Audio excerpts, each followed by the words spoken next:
Cabildo Abierto apareció en la política uruguaya para las elecciones de 2019 como un partido detrás de un líder claro, Guido Manini Ríos. Y con el 11% de los votos, poco tiempo después, ya era parte central de la coalición de gobierno. Su discurso apunta a achicar el Estado, pero el reparto de cargos durante este gobierno ha generado cortocircuitos a la interna del partido y también de la coalición, incluso con reproches públicos de sus dirigentes. ¿Cómo juega y se asocia Cabildo Abierto en el mapa político uruguayo? ¿Tiene elementos populistas? ¿Y cómo se perfila hacia 2024? Hoy en La Letra Chica, cargo abierto.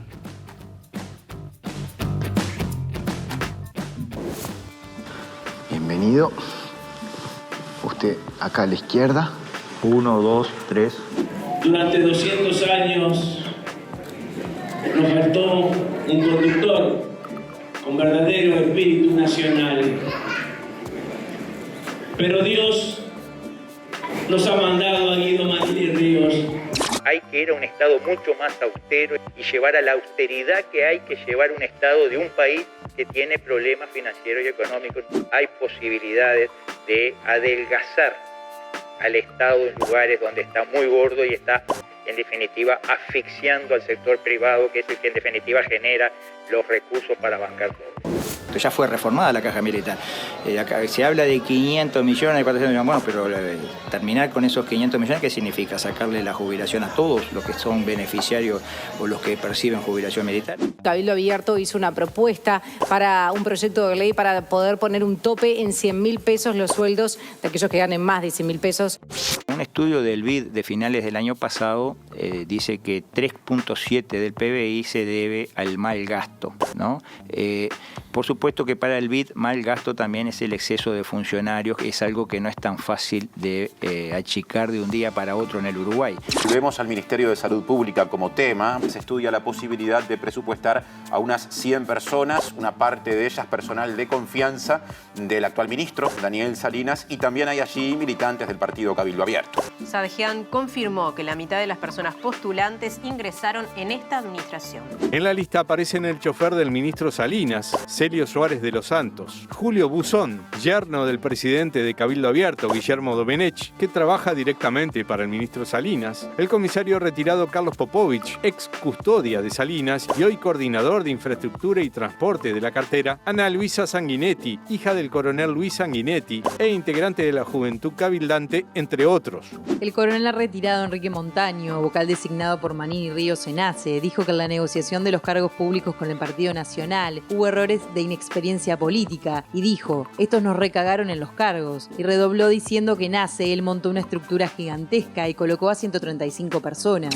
No creo que los generales hoy estén ganando grandes sueldos, están ganando, yo qué sé, supongo 100.000, 100 y poco de mil pesos. Hay cargos que tienen altísimas responsabilidades.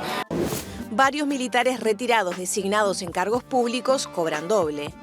Es decir, mantienen su jubilación y cobran sueldos como jerarcas de la administración pública. En promedio, la jubilación que cobran los coroneles retirados del Ejército, de la Fuerza Aérea y los capitanes de navío de la Armada es de 200.000 pesos.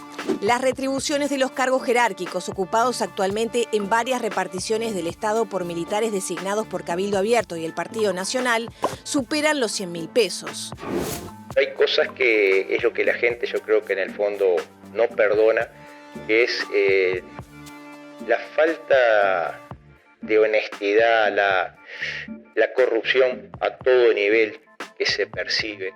Hoy, en La Letra Chica, cargo abierto. Son las 9:05 de la noche. Muy buenas, bienvenidas y bienvenidos a La Letra Chica. Maite Sarasola, ¿cómo estás? ¿Cómo andás, Jorge? Bien, ¿y tú? Bien, muy bien. Y bueno, vamos a arrancar a meternos en Cabildo Abierto, ¿no? ¿Cómo fue su irrupción en la vida política de Uruguay? ¿Cuál es el rol que cumple dentro de la coalición? ¿Cuál es su posicionamiento ideológico? Y también, ¿cuáles son sus características como partido? Para eso recibimos a Óscar Botinelli, columnista de La Letra Chica y director de Factum. Buenas noches, Óscar. Buenas noches, ¿qué tal? Gracias por estar. Óscar, para arrancar, comencemos por el rol que cumple Cabildo Abierto a la interna de la coalición. Bueno, recordemos una cosa. 2019 tiene la peculiaridad que es la primera vez que ingresan al Parlamento dos partidos que no son ni continuación, ni escisiones, ni transformaciones de los partidos preexistentes. Todos los demás están originados o en los partidos de comienzo del siglo XX o de comienzo del siglo XIX. Los dos son Cabildo Abierto, que entró en las dos cámaras, y el Partido Ecologista Radical Intransigente, que entró en la Cámara de Diputados. Esto ya marca una novedad. Si bien las personas tenían militancia anterior, algunas, otras no, en otros partidos, normalmente, no eran gente que ocupara cargos que implicara escisiones, como sí hubo en otras situaciones. Lo segundo, Cabildo Abierto es bastante complejo describir la ideología y sus valores, pero es importante cuando uno lo ve a nivel de dónde tuvo la captación de voto y cómo jugó en las elecciones. En primer lugar, que afectó mucho el resultado electoral, es que Cabildo Abierto tiene el 11% de los votos, Partido Colorado 12%, Partido Nacional 29% casi, y Partido Independiente 1%, que es lo que da el 54% de la coalición multicolor. De los 11 de Cabildo Abierto hay 3 puntos que claramente son del nivel bajo, el nivel que nosotros calificamos subproletario, con antecedentes de voto al Frente Amplio. Antecedente inmediato, es decir, voto esencialmente mujiquista, lo cual no fue menor en el traspaso de votos. Por otro lado, saca el 11, por lo tanto capta de distintos lugares. Capta el Partido Colorado. El Partido Colorado, si bien tiene una caída pequeña, en realidad se observa que tiene una especie de empate entre lo que pierde hacia Cabildo Abierto, un electorado más bien sanguinetista, y lo que le gana al Frente Amplio en esa irrupción que tuvo Ernesto Talvi, sobre todo entre abril y octubre del 2019, capta otros 3 puntos del electorado. O sea, hay 6 puntos del electorado que pierde el Frente Amplio hacia la coalición, 3 hacia el Partido Colorado y 3 hacia Cabildo Abierto. Se creó una arquitectura política parlamentaria muy interesante. La mayoría parlamentaria que se conforma en torno a la coalición multicolor necesita necesariamente de los 3 partidos relevantes. Además está el Partido Independiente, el Partido de la Gente, pero cualquiera de los 3 que falle no hay mayoría parlamentaria. Y esto fue claro, como hecho contundente, en la ley forestal, que se vota en diciembre del 2020 en la Cámara de Diputados y en diciembre del 2021 en la Cámara de Senadores, luego el presidente de la República la veta. Y ahí ya se requiere una mayoría especial que el Partido Nacional y el Partido Colorado sumados tenían lo que se puede decir capacidad de bloqueo. Pero esa mayoría parlamentaria se forma en un proyecto de Cabildo Abierto apoyado por el Frente Amplio. Entonces la suma de Frente Amplio y Cabildo Abierto dio mayoría parlamentaria, lo cual demostró la esencialidad de cualquiera de los 3 socios, ¿no? Se está viendo ahora, por ejemplo, en la discusión de la eutanasia, cómo hay una parte mayoritaria del Partido Colorado que impulsa el tema y que con el Frente Amplio también hacen mayoría. Es decir, es una coalición que cualquier elemento que le falte de los 3, o si quiere, de los 2 socios en relación al presidente de la República, hace que la coalición no tenga esa mayoría. Igual, en tanto es un gobierno, nosotros lo hemos conversado muchas veces, de una impronta muy presidencial, le ha restado un poco peso fuera del marco legislativo a los partidos asociados. En el marco legislativo son decisivos. Marquemos algunas otras cosas. La ley de urgente consideración, cuando la envía el Poder Ejecutivo, con una redacción de la Presidencia de la República, que si bien es aprobada por el Consejo de Ministros, no se compromete con ella los otros partidos, tiene 2 elementos clave que salen de la ley, trascendentes. Uno es la desmonopolización de los combustibles, la desmonopolización de ANCAP, que es objetada tanto por Cabildo Abierto como por el Partido Colorado. Y lo que se saca, que está ahora en discusión en otra ley, es lo que podemos llamar la desmonopolización de Internet, ¿no? Dos temas clave que iban en la ley de urgente consideración y que los socios dicen esto no va. Incluso fueron muchas las modificaciones al proyecto original de la LUC que van quedando por el camino por oposición o del Cabildo Abierto o del Partido Colorado. Pero en el plano estrictamente gubernativo es un gobierno que, por ejemplo, la política exterior la maneja el presidente de la República sin consulta, incluso las sustituciones de ministros, si no son del Partido Nacional, los consulta al partido respectivo. Hasta ahora los únicos cambios que ha habido de otros partidos ha sido en el Partido Colorado, que cambió 2 ministros de Relaciones Exteriores, que es sustituido por un ministro de Ambiente, y el titular de Ganadería. Lo mismo ha pasado a nivel de lo que se llama cargos de confianza. Además, el rol de Cabildo es menor en la medida que en un esquema de proporcionalidad en cuanto a los votos, Cabildo Abierto tiene más o menos la mitad de los cargos de acuerdo a los votos que tendría. Es decir, fue subvalorado en la composición del Poder Ejecutivo, así como el Partido Independiente. ¿Y eso podría ser porque es un partido nuevo? ¿O? Bueno, yo diría que, creo que hay por ahí un video con un reconocimiento. Fue un partido con mucha inexperiencia en este tipo de negociaciones. Y eso llevó que, por ejemplo, con 1% de diferencia tenga 2 ministros del Partido Colorado, 3. Un subsecretario, viceministro Cabildo, 2 el Partido Colorado. Y mucho más acentuado en el resto de la administración. Entonces, el tema no es solo cargos. A veces hay disputa por los cargos, por ambiciones personales, se en todos los partidos, se seguirá dando, pero en definitiva es instancias de participación en el poder. Cuando un partido tiene menos representación, de hecho va a tener menos poder. Claro, son, perdóname, las dos cosas a la vez. Tener laburo para su gente, para que ocupen cargo y tengan un sueldo y un laburo, y además pesar en el gobierno, en las decisiones, tener poder real. Eso es normal. A ver, según cómo se mire la política, del lado más ingenuo o del lado o pragmático. No, yo diría más de ver siempre las cosas del lado más malo. Se mezclan las dos cosas. Pero en realidad el dar laburo a la gente, si el clientelismo ocurre más en lo que es la distribución de cargos o de beneficios, no tanto en los cargos políticos, porque la cantidad de cargos políticos no son tantos. Otra cosa son contrataciones, nombramientos, contrataciones de ONG, ese tipo de cosas, que además en Uruguay ese tipo de cosas ha ido creciendo. Yo diría que por lo menos uno nota desde el presupuesto de 1960 a la fecha, es constante el crecimiento. Es decir, rara vez se ha frenado, ¿no? Entonces, eso desde el punto de vista de la participación en el poder.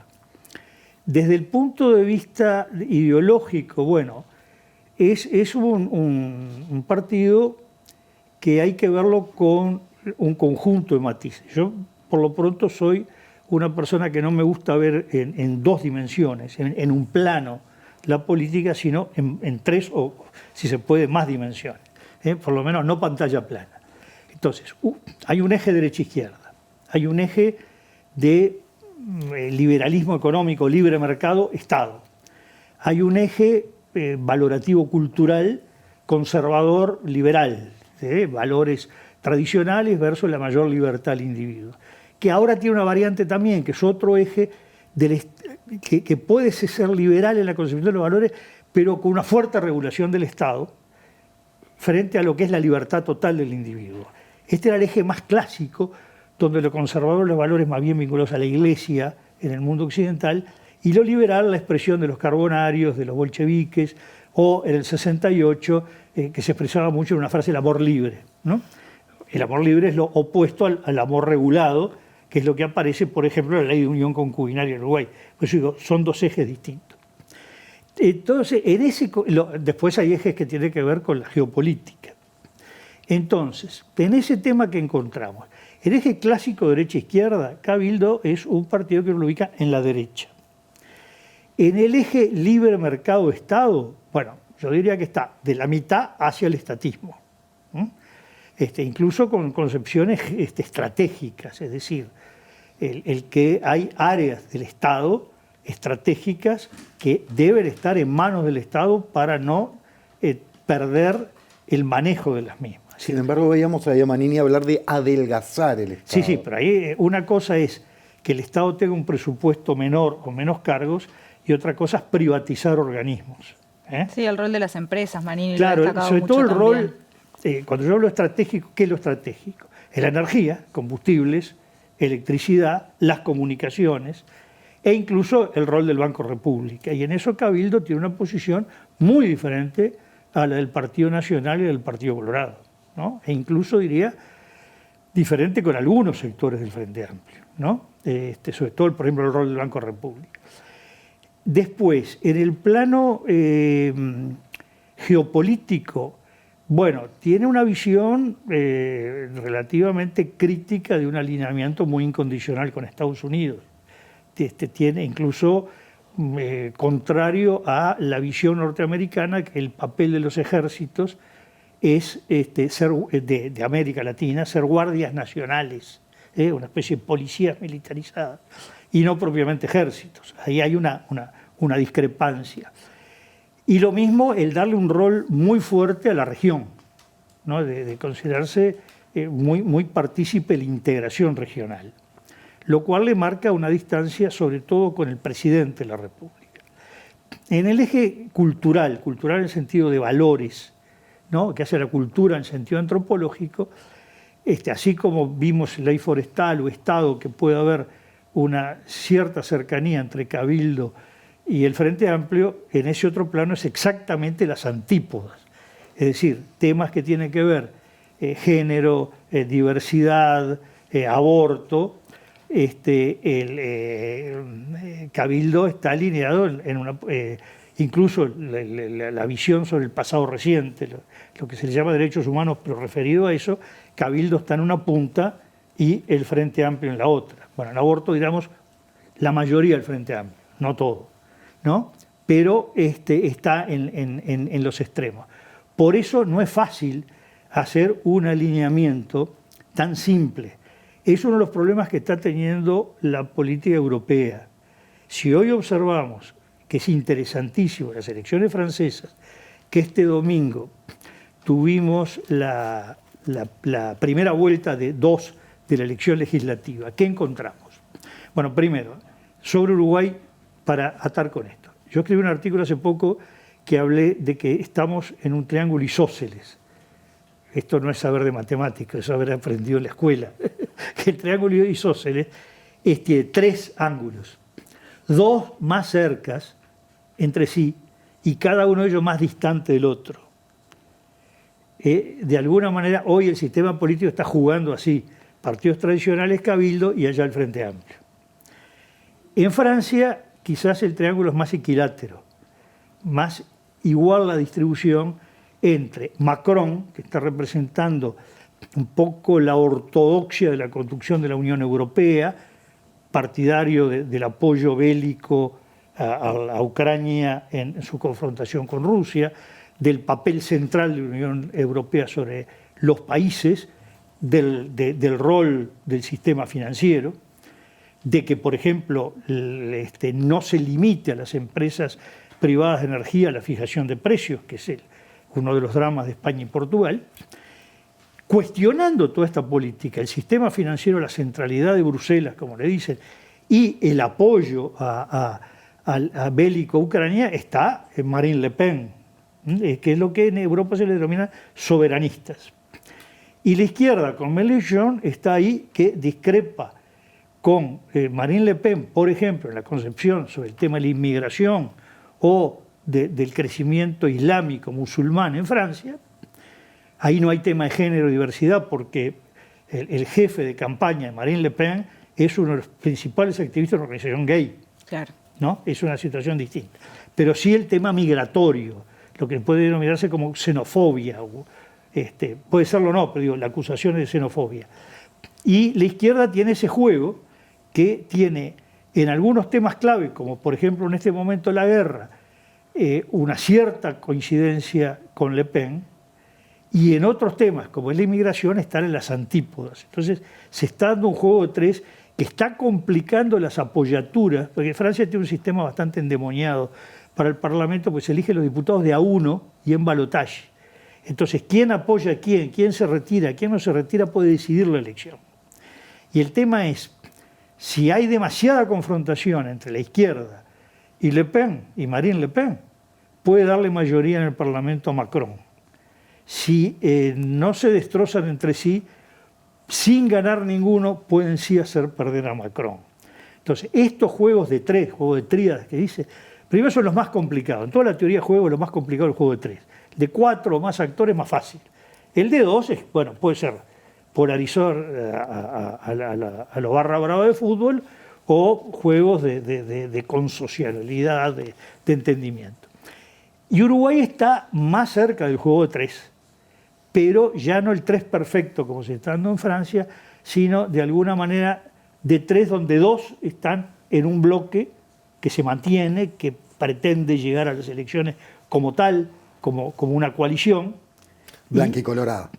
No, el de Blanca y Colorado y Cabildo. Blanca y Colorado lo tomás como un punto, unido a Cabildo. Lo y por el tomo otro lado, por una razón, no es porque sean lo mismo, pero el Partido Colorado ha llevado una estrategia que básicamente, más allá de algunos elementos, por ejemplo, el planteo de Ciudadanos, que cuando las nuevas medidas económicas de apoyatura social que se anunciaron el mes pasado y fin de abril, hizo un planteo de sus puntos. Y ahora en el presupuesto, bueno, el reclamo para la Administración Nacional de Educación Pública, que preside precisamente una de las principales figuras de Ciudadanos, que es Robert Silva, candidato a vicepresidente de la República por el Partido Colorado. Pero en general el Partido Colorado ha llevado la estrategia de apuntalar al gobierno, a la presidencia, de buscar el menor rechine, con una concepción muy clara. Ellos consideran que al país le va la vida en que no vuelva al Frente Amplio, ¿no? Que le va la vida que el proyecto coalición, que consideran que es un proyecto de un cambio de país y de un modelo distinto, sea exitoso. Y para eso necesita que la coalición funcione y de alguna manera le da una primacía al presidente de la República en el trazado del camino. Entonces esto lleva a que el Partido Colorado, más allá que, bueno, tienen diferencias importantes en muchos temas, pero está actuando muy en un acuerdo muy monolítico. No se desmarca tanto como Cabildo, digamos. No, el problema es que las diferencias, dejémoslo lo histórico, las diferencias ideológicas entre el Partido Colorado y el Partido Nacional hoy son mucho menores que las diferencias que tiene Cabildo con el Partido Colorado y Cabildo con el Partido Nacional, ¿no? Pero sin embargo el Frente Amplio, creo que lo dijiste en un programa acá, ¿no? De que al Frente Amplio le sirve que la coalición quede como una especie de todo, ¿no? Como que... Bueno, yo lo dije acá hace dos programas, creo. Tiene 2 estrategias ante sí. Una es la que llevó adelante con la ley forestal, decir, no, si la coalición tiene fisuras que se pueden explotar, apoyé y coincide con posturas del Frente Amplio, porque el tema de la ley forestal no es que el Frente Amplio votó algo en contra de lo que piensa, podía tener algunos matices con la ley, e incluso dentro del Frente Amplio no todos tenían la misma postura, pero bueno, apuntalemos esto y se ahonda la fisura en la coalición, que desde el punto de vista del periodo de gobierno es la estrategia más inteligente. El problema es que como estamos en el segundo tiempo, está la estrategia de gobierno y la estrategia electoral. Y desde el punto de vista de estrategia electoral, el Frente Amplio le sirve lo opuesto. Tratar de compactar todo lo posible a la coalición, que Cabildo Abierto quede pegado lo más posible a la coalición, para llegar a un esquema claramente binario, claramente polarizando, o sea, esto de un lado y esto del otro, ¿no? Hay 2 modelos país, lo que Seregui llamó en su momento la divisoria de aguas. Eso es lo que le conviene estratégicamente. El problema es que en el medio va a haber algunos temas. Ya hay algunos que están planteados tanto en el presupuesto como en algunas leyes, en que para el Frente Amplio, más allá de lo que le convenga estratégicamente en lo electoral, si tiene la oportunidad de impedir que se aprueben determinadas cosas, votando junto a alguien de la coalición, bueno, tiene que aprovecharlo. O para que se apruebe algo. Por ejemplo, uno es el caso eutanasia, que todavía no es claro cómo va a votar todo el Partido Colorado y todo el Partido Nacional, pero claramente hay un sector en Ciudadanos, el sector Ciudadanos, el sector Ciudadanos como impulsor de esta ley, y algunos en el Partido Nacional que se están viendo con ojos positivos. Cabildo sí, francamente en contra, y algunos del Partido Nacional francamente en contra. Entonces, bueno, no puede dejar pasar un tema que es muy importante desde el punto de vista de los valores del Frente Amplio por un juego estratégico electoral, ¿no? Hay otros que se están planteando que tienen que ver sobre la ley de medios, que si el Frente Amplio juega exclusivamente con una mentalidad electoral, puede encontrarse que si llegase a ganar el 2024, se va a encontrar con un esquema de regulación de los medios de comunicación totalmente contrario a lo que el Frente Amplio desea. Entonces, siempre las estrategias electorales tienen un límite, que es decir, yo no puedo dejar que se deterioren cosas o se dejen de aprobar cosas porque me va a servir en la campaña del 2024. Es decir, siempre las estrategias electorales tienen algún límite, que es que, bueno, la vida sigue y hay muchas cosas a resolver, ¿no?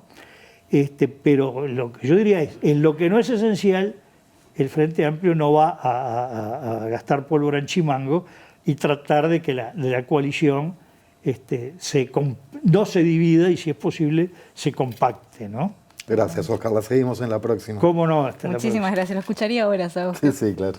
Bueno, quédense que en el próximo bloque vamos a estar con Mariana Cianelli hablando justamente del tema de cargos. ¿Qué pasa con los cargos y Cabildo Abierto? Ya venimos.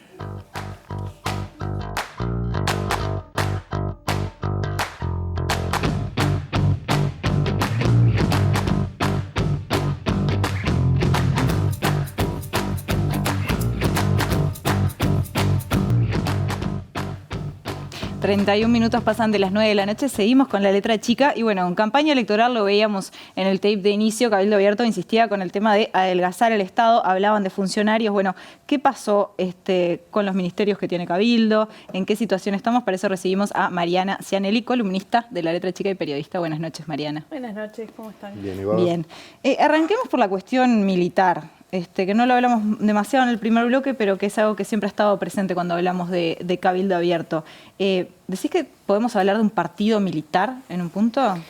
Bueno, el senador Guido Manini Ríos ha insistido una y otra vez en que Cabildo no es un partido militar, sin embargo, viendo lo que ha sido su creación, ¿no? Ese proceso que se ha configurado en torno al liderazgo, la candidatura y en parte surge de esa trayectoria militar. Manini cranea, digamos, su incursión en la política partidaria desde el comando del ejército.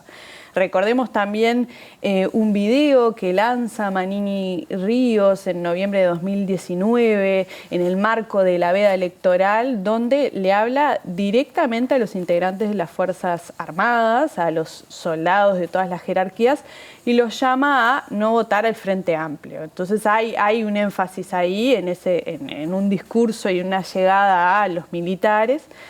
También podemos ver esta impronta militar en lo que tiene que ver con los cargos y la distribución y negociaciones, como decía Botinelli, en torno a los cargos de la administración. Una vez que asume el gobierno, los socios de la coalición empiezan a negociar los distintos cargos y se puede ver en un importante número de ellos que ocupa Cabildo Abierto la presencia de militares retirados. En una nota de búsqueda de septiembre de 2020, a partir de un listado al que ellos acceden, dan cuenta que de un total de 50 cargos públicos, un 70% de ellos estaba reflejado, digamos, por militares o personas con vínculos con militares. En particular, esto lo podemos ver con mayor claridad en el Ministerio de Vivienda y Ordenamiento Territorial, que está liderado por Irene Moreira, la esposa de Guido Manini Ríos. Y también figura importante del partido también. Que también es una figura muy importante en el partido y también lo podemos ver en menor medida, pero también está presente en el Ministerio de Salud Pública. Con Salinas. Sí, en el caso de vivienda, si uno ve la integración de las autoridades de la cartera, podemos ver que el director de la Secretaría General, Gabriel Albornoz, es un coronel retirado, el coordinador del Plan Juntos, Rodi Macías, también es militar, retirado. El director de Ordenamiento Territorial, Norbertino Suárez, también es militar. El ex jefe de gabinete, Gastón Reisig, también es militar.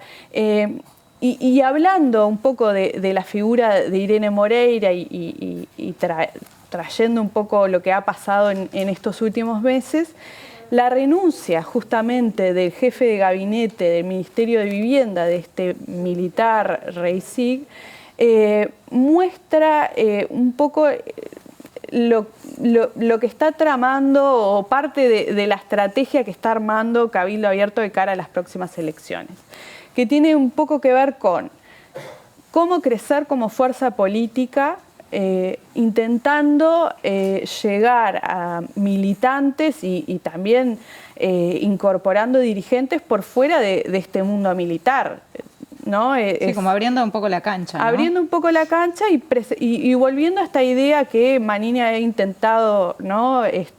Recalcar de que no es un partido militar. Bueno, eso justamente parte de ese discurso tiene que ver con intentar crecer más allá de este mundo, ¿no? Militar. Entonces, yendo al caso de Irene Moreira, recientemente anunció a sus más cercanos y en coordinación con la cúpula de Cabildo Abierto su intención de crear una agrupación nacional que tenga un perfil diferente a la agrupación Movimiento Social Artiguista, que es un poco la agrupación madre de Cabildo Abierto, integrada también mayoritariamente por militares, con este objetivo de buscar un nuevo perfil, una nueva corriente de Cabildo que pueda llamar a otros votantes. Sí, desmarcarse un poco de esa cosa tan dura, ¿no? Sí, y bueno, y parte de esa movida, como parte de esa movida se puede entender un poco la contratación de Alejandra de Melo, viuda del ex ministro de Defensa, Fernández Huidobro, como parte de las asesoras cercanas de Plan Juntos y para que integre un poco ese círculo más cercano. Obviamente que estas movidas a la interna de Cabildo Abierto y también adentro del Ministerio de Vivienda, donde hay cargos de militares retirados, como bien comentaba recientemente, generaron algunos ruidos. La diputada Elsa Capillera, por ejemplo, cuestionó que no se haya solicitado a su lista, que fue la más votada en Montevideo, para integrar esos cargos en vivienda y se haya optado por gente de otros lados. Públicamente, además, que es algo que decíamos al arranque del programa, han sido diferencias que saltan en los medios. Sí, que se hacen públicas, sí, totalmente. En este sentido, hay... porque bueno, está el tema de los cargos, como hablábamos hoy con Botineri recién, está esta cuestión de poder por un lado, de laburo para la gente por otro, de colocar gente.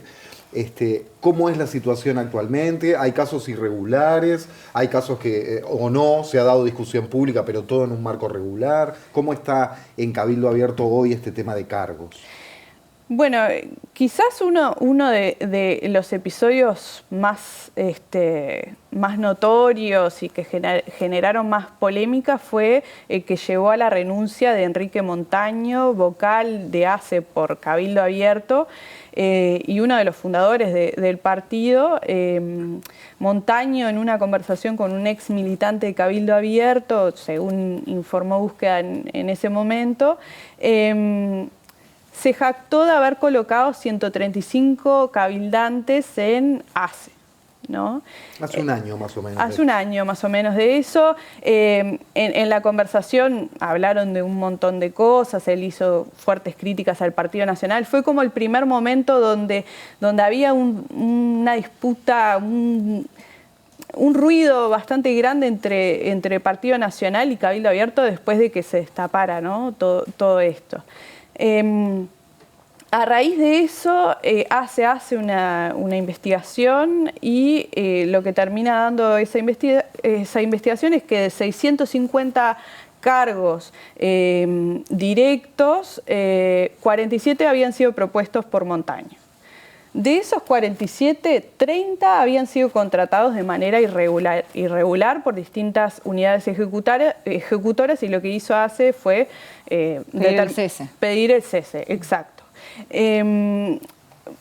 Unos meses después de eso, en mayo del año pasado, trasciende también a través de una nota de Brecha un diálogo por WhatsApp entre la ministra de Vivienda y la presidenta de la URSEA, Silvana Romero, en el que la ministra le consulta si había logrado colocar, y usa esta palabra, si había logrado colocar a algún cabildante en la URSEA, y si no lo había hecho, ella tenía un par de currículums que daban con ese perfil, con distintos perfiles.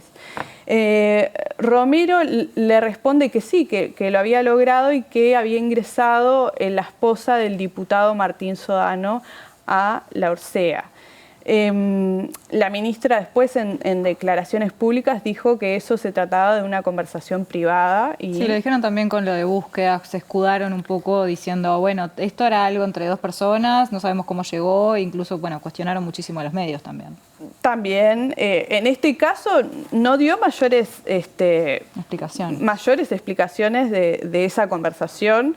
No la desmintió tampoco, esa conversación existió.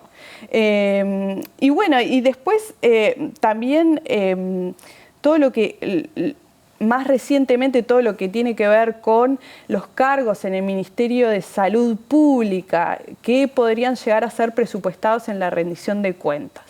Eso tuvo que ver sobre todo con cargos que no habían sido designados de manera directa, en realidad, perdón, que habían sido designados de manera directa.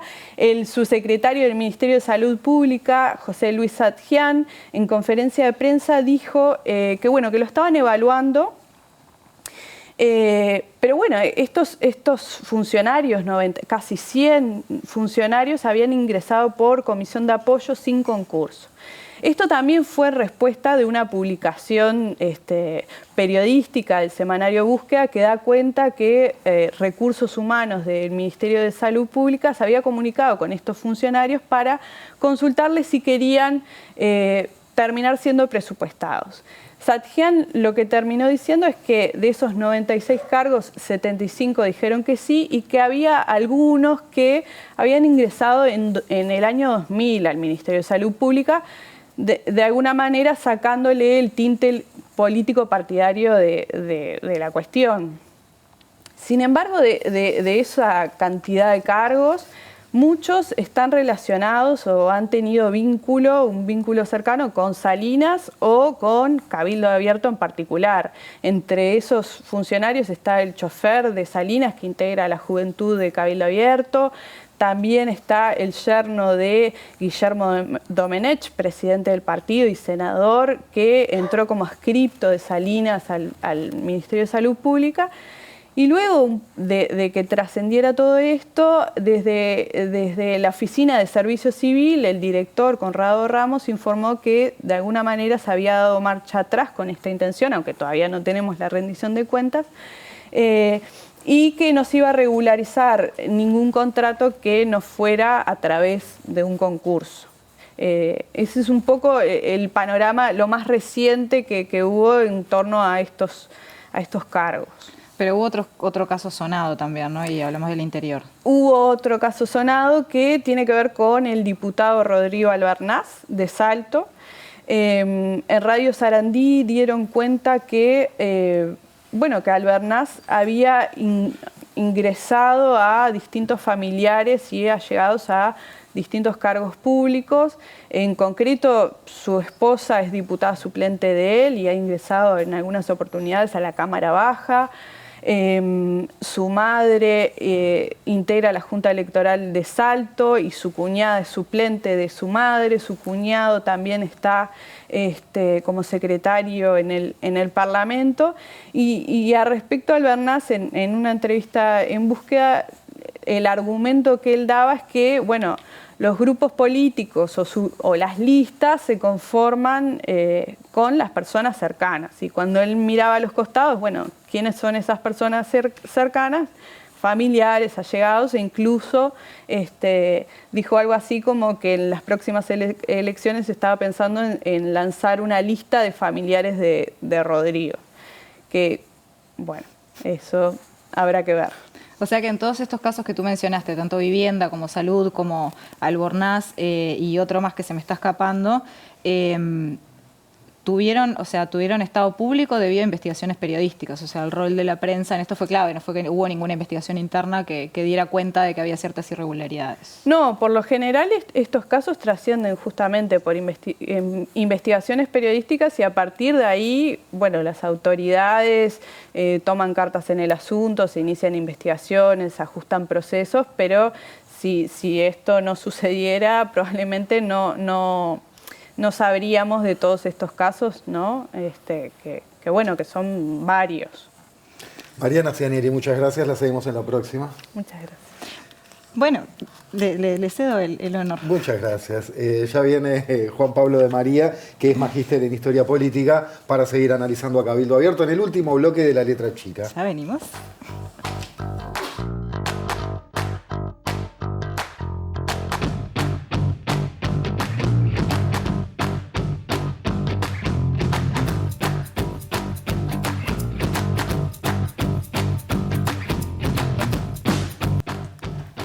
En la red del Pajarito somos @LaLetraChicaTV. Exacto. Y el hashtag La Letra Chica circula de lo lindo con hermosos contenidos. Siempre es lindo recordarlo. Juan Pablo de María es profesor de Historia y magíster en Historia Política de la Universidad de la República. Y con él vamos a seguir hablando del fenómeno político Cabildo Abierto en nuestros tiempos, en la escena política local. Buenas noches. Gracias por estar, Juan Pablo. Muchas gracias. Bueno, veníamos hablando de Cabildo Abierto, venías escuchando todo lo que hablábamos. Sí. ¿Se percibe, se autopercibe o se presenta, iba a decir se autopresenta y va de suyo, se presenta como outsider del sistema político y esto como una ventaja, digamos que desligando de los errores o las inoperancias del pasado, Cabildo Abierto, hasta de las corrupciones del pasado o de las viejas malas costumbres del sistema político, algo que es común en el mundo, en varios países del mundo.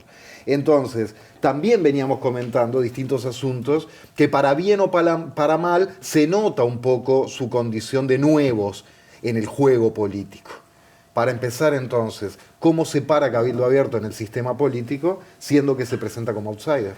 Bien, sí, se presenta como outsider, pero dejemos claro, es verdad, hay un fenómeno de varios que se presentan como outsider acá, en Europa, en la región, desde Milei, pasando por Bolsonaro, hay una tradición en los últimos, desde la crisis del 2008, aparecen los outsiders debajo de las piedras. Pero recordemos o maticemos estos outsiders, porque pensemos en los tres líderes principales de Cabildo Abierto. Manini viene de una familia tradicional, fundadora del riverismo, el ala más derecha, que comenzó a oponerse directamente al vallismo allá por el principio del siglo XX, que después generó lazos con el ruralismo y esos mismos lazos después van a terminar generando otros lazos con Benito Nardone en los 60, después terminará en el pachequismo. Hoy hay una larga tradición de vínculos de esa familia en adelante. Entonces, lo de outsider ahí, por lo menos matizarlo un poco. Después, en el caso de Domenech, en el caso de Irene Moreira, también vinculados al herrerismo. De hecho, en las últimas elecciones previas había estado vinculada a la 404. Tiene hoy intenciones de algunos ex correligionables abrir un nuevo bloque dentro de Cabildo Abierto. Los dos, decís Irene y Domenech. ¿no? Irene ahora está en esa negociación de generar su bloque interno. Pero viene de la 404. De la 404. Claro. Entonces, sí, eso sí. Vienen todas del área. Bueno, el padre de Irene Moreira también es un viejo herrerista de larga data. Entonces, que hay que matizar esto del outsider. Pero lo que pasa es que el outsider sirve para colocarse por fuera y por dentro en unos momentos.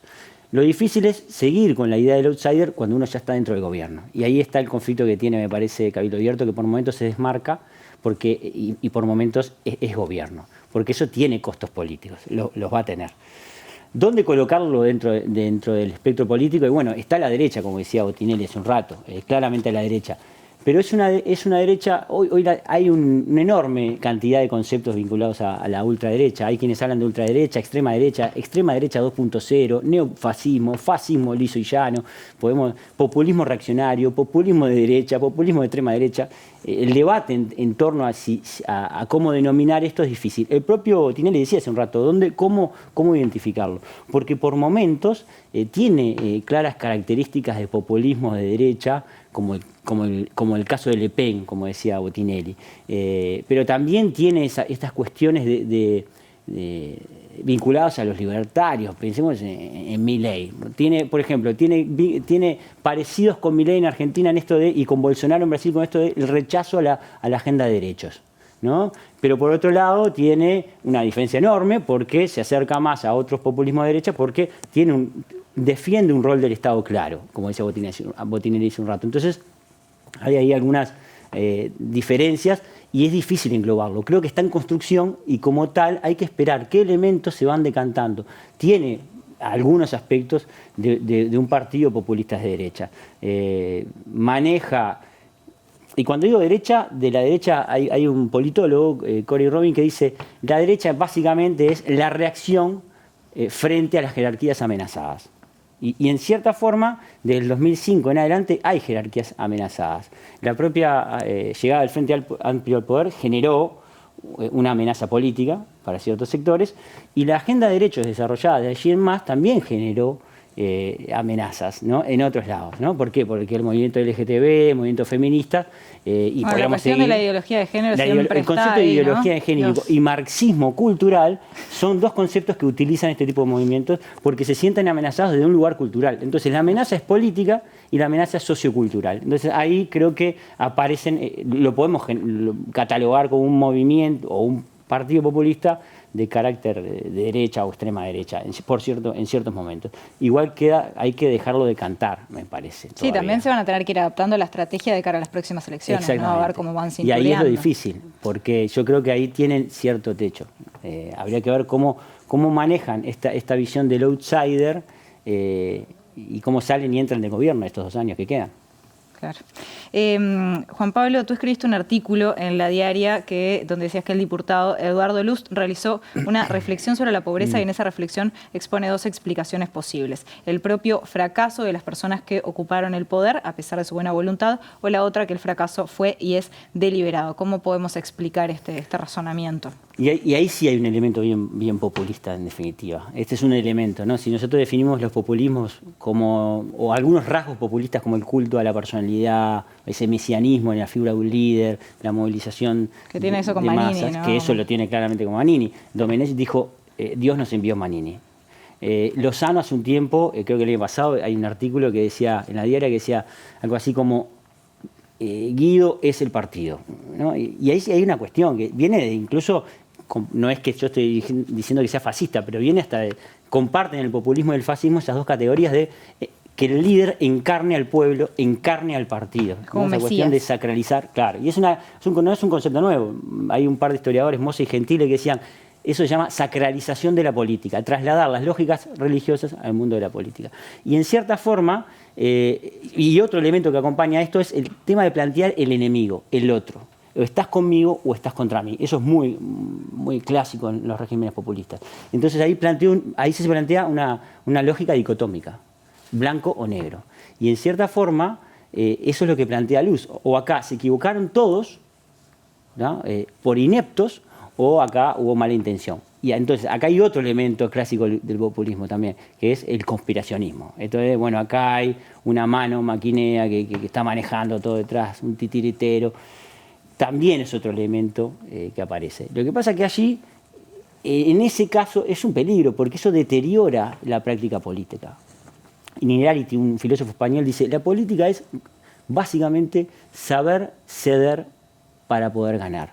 La negociación, el diálogo. Ahora, no hay diálogo posible cuando yo digo o son ineptos o son corruptos, todos, por igual. Y eso no genera el reconocimiento de que todos los problemas en un país son históricos. Y complejos. Exactamente. Entonces yo polarizo de esa forma, pierdo el análisis historicista. Bueno, acá hubo una construcción de años de la pobreza, que es lo que dice Luz, dice, el problema es la pobreza. Bueno, la pobreza en Uruguay no es un elemento nuevo y se intentó solucionar por parte de todos los partidos. Y ahí hay que flexibilizarse. Ahora, si yo digo el mundo es blanco y negro, bueno, ahí sí me acerco a esas posturas, ¿no? Pero quizás pensando, ¿no?, en esto que está diciendo Juan Pablo, lo que se busca con este tipo de aseveraciones tan fuertes, tan intensas, también es generar una emoción en el otro. Bueno, sí, hay